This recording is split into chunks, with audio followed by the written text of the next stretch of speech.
Cet appareil juste là peut soit vous faire gagner du temps, soit vous ralentir considérablement. Ce n'est pas toujours un outil rentable. Pourquoi un jour devrait durer 24 heures? Je veux dire, si les gens moyens dans le monde, ou la majorité des gens dans le monde ont 24 heures par jour, pourquoi cela devrait aussi s'appliquer à vous? Mes journées durent 6 heures. Et donc j'empile, je dicte et programme 4 journées en l'espace de 24 heures.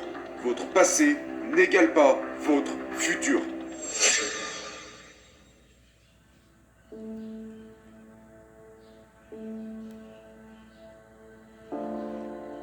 Quelque chose que j'ai remarqué au sujet des grands performeurs que j'ai interviewés ou que j'ai rencontrés dans ma vie au cours des 30 dernières années, que ce soit dans le business, le sport, le divertissement ou la politique, les gens qui excellent voient leur temps et utilisent leur temps complètement différemment des gens moyens.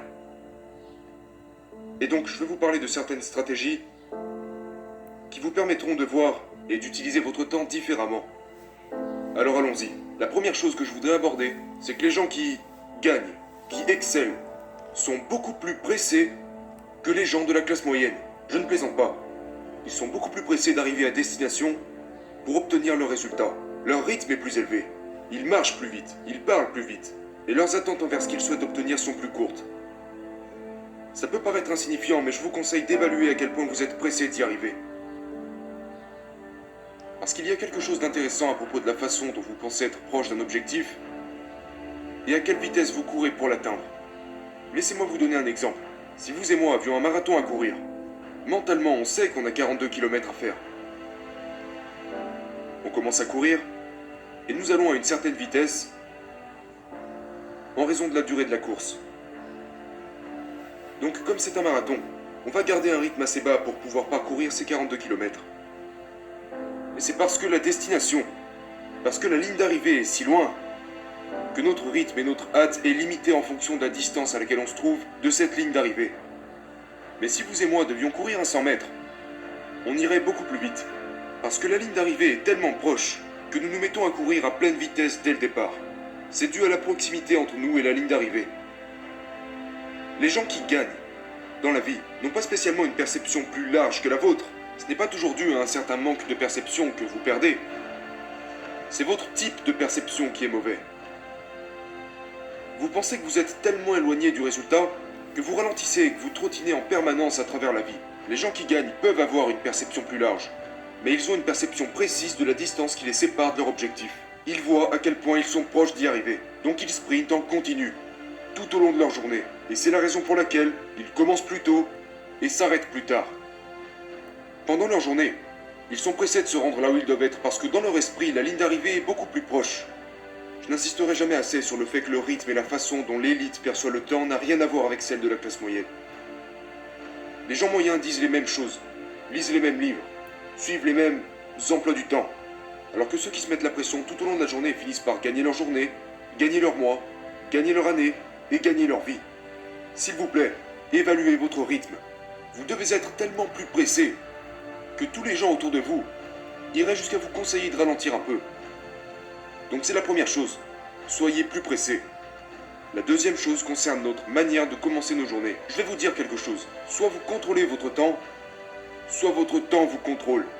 Soit vous dictez les conditions de votre vie, soit vous serez quelqu'un qui réagit et répond tout au long de sa vie. Cet appareil juste là peut soit vous faire gagner du temps, soit vous ralentir considérablement. Ce n'est pas toujours un outil rentable. Ça signifie que lorsque vous vous réveillez le matin, la meilleure chose que vous puissiez faire est de ne pas toucher ou regarder cet appareil pendant les 30 premières minutes à 1 heure à partir desquelles vous vous êtes levé. Donc quand vous vous réveillez, vous prenez le contrôle de votre temps. Vous contrôlez votre temps. Vous contrôlez le début de vos journées. Vous prenez votre douche, vous méditez, vous priez, vous vous étirez, vous pensez, vous faites des exercices de gratitude. Vous contrôlez les 30 premières minutes de votre journée. Dites-vous, c'est moi qui décide ce que je fais de mon temps, pas ce qui se trouve là-dedans. Si la première chose que vous faites c'est attraper ce téléphone, maintenant c'est lui qui dicte les conditions de votre journée. Ce truc contrôle ma journée. Quelle image, quel mail, quel message, quel appel, quelle publication Instagram. Ce truc vous contrôle. Il a le contrôle sur vous.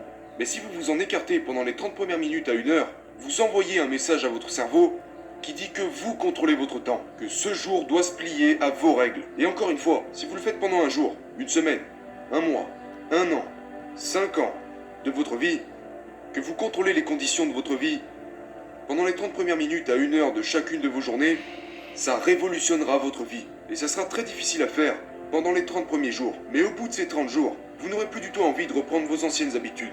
Vous allez complètement retourner le cours de votre vie. Après, bien sûr que je réponds, bien sûr que je réagis le reste de la journée. Ce n'est pas la syntaxe ou le contexte de ma journée, mais je contrôle ma journée. Il y aura toujours des choses tout au long de la journée auxquelles nous allons réagir. Répondre à un message, ou quelqu'un nous dit quelque chose et nous réagissons. Mais je suis l'évaluateur de ma vie, pas l'évaluer. J'évalue ma vie, je dicte les conditions. Je ne serai certainement pas évalué ou dicté par d'autres personnes tout au long de ma vie. La troisième chose est la suivante. Pourquoi un jour devrait durer 24 heures? Je veux dire, si les gens moyens dans le monde, ou la majorité des gens dans le monde ont 24 heures par jour, pourquoi cela devrait aussi s'appliquer à vous?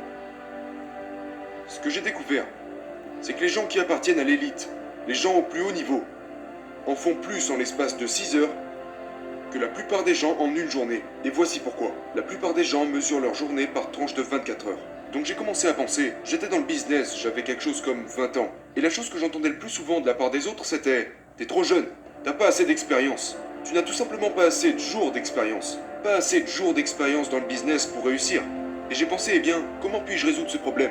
Et j'ai trouvé une méthode pour y parvenir. Je l'emploie maintenant depuis presque 30 ans. Je voudrais que les gens moyens repensent au fait qu'ils ont décidé que leur journée devait durer 24 heures. Mes journées durent 6 heures. Je vais vous apprendre le concept des mini-journées. Ma première journée se déroule de 6 heures du matin à midi. Pour moi, c'est une journée complète.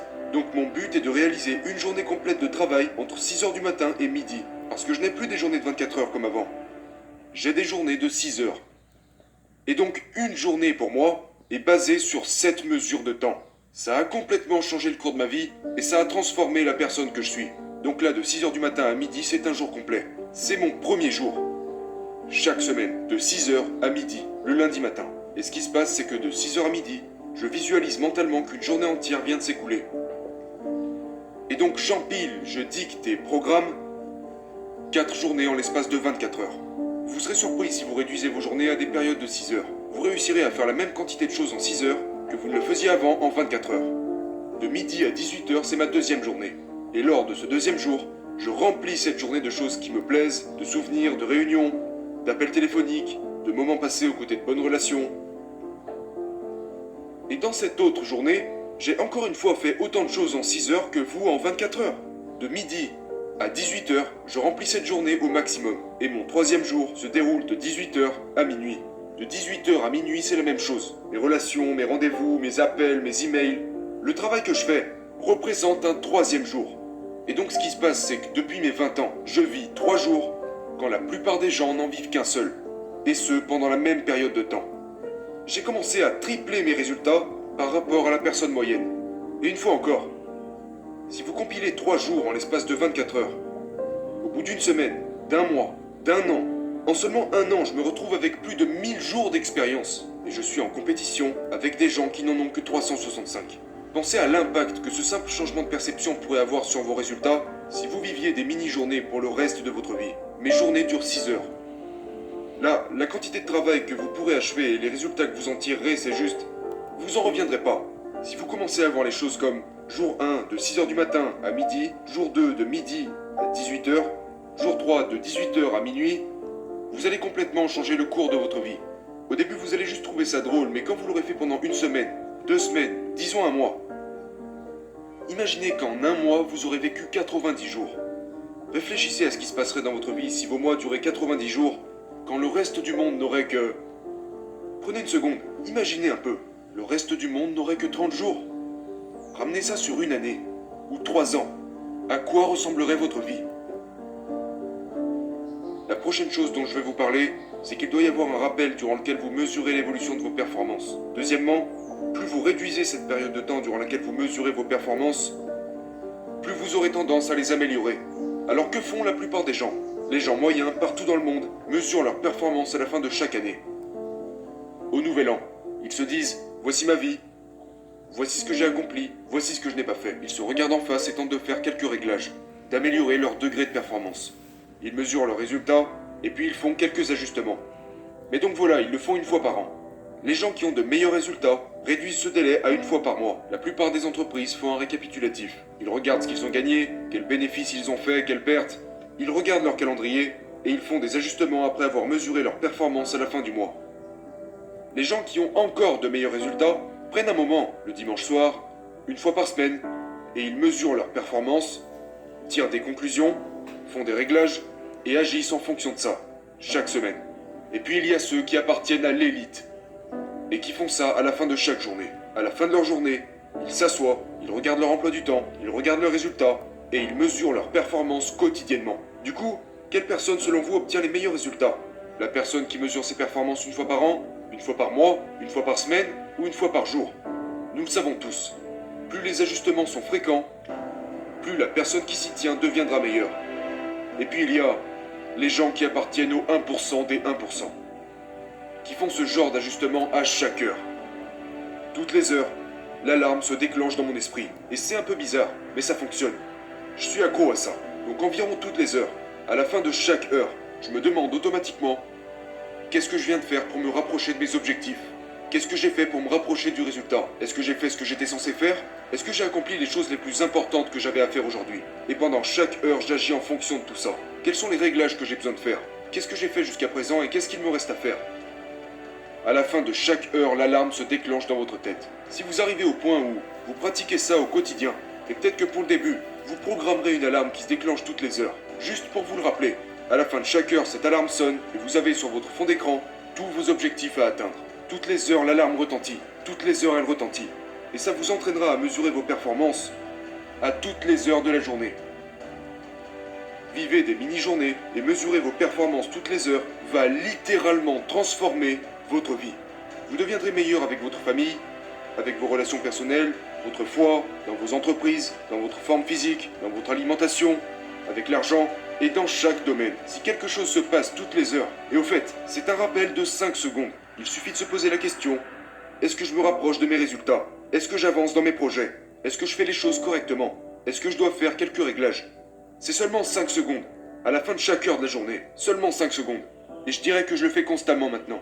Et je sais que l'une des raisons pour lesquelles ma vie s'est améliorée est parce que j'ai considérablement réduit les délais à partir desquels je mesure mes résultats. Et que je recalibre, que je corrige ce qu'il y a à corriger, que je fais des ajustements, que je vérifie si je suis en retard ou non, si j'ai fait une erreur quelque part, ou que je dois améliorer quelque chose. Et donc jusqu'à présent, pouvez-vous imaginer, si vous commenciez à être plus pressé, et que vous adoptez une perception correcte de la distance qui vous sépare de votre objectif, la distance qui vous sépare de votre objectif est infime, et si on retirait le voile qui cache cette distance, vous vous rendrez compte d'à quel point vous en êtes proche. Je vous promets que l'une des choses dont vous souffrez, c'est l'adoption du mauvais type de vision. Vous devez être plus clair et plus spécifique dans votre vision, et identifier cette proximité, car vous êtes beaucoup plus proche de votre objectif que vous ne le pensez. En fait, vous pensez que vous êtes tellement loin d'accomplir ou d'atteindre ces choses, que ça les amène à rester constamment loin de vous. Parce que vous ne courez pas assez vite vers eux. Vous ne les mesurez pas assez fréquemment. Vous tuez vos objectifs et vos rêves en pensant qu'ils sont inatteignables. Vous n'avez aucune chance comme ça. Si vous savez à quel point vous êtes proche d'eux, vous courrez beaucoup plus vite. Donc si vous faites tout ça, si vous modifiez les 30 premières minutes à 1 heure de votre journée, simplement en arrêtant d'être dicté par votre téléphone et en contrôlant, en devenant le dictateur de votre temps, si vous manipulez et réorganisez votre temps, comme je le fais, de considérer qu'un jour ne dure que 6 heures et laisser le reste du monde penser qu'un jour est censé durer 24 heures. Puis d'ailleurs, qui a décidé que ce serait comme ça? Qu'une heure vaut 60 minutes, qu'un jour vaut 24 heures, qu'une année vaut 365 jours? Quelqu'un a inventé ça et tout le monde s'y est conformé. Et ben devinez quoi? Je crée mes règles et je décide que mes journées durent 6 heures. De cette façon, je manipule et je change ma perception du temps. C'est juste le fruit de l'imagination. Maintenant, la plupart des personnes à succès que je connais passent presque 0% de leur temps sur leur passé. Et je parle de gens qui ont un sacré bon passé en général. Mais c'est une perte de temps. Vous perdez votre temps. Vous gâchez votre avenir et votre présent en concentrant votre attention sur votre passé.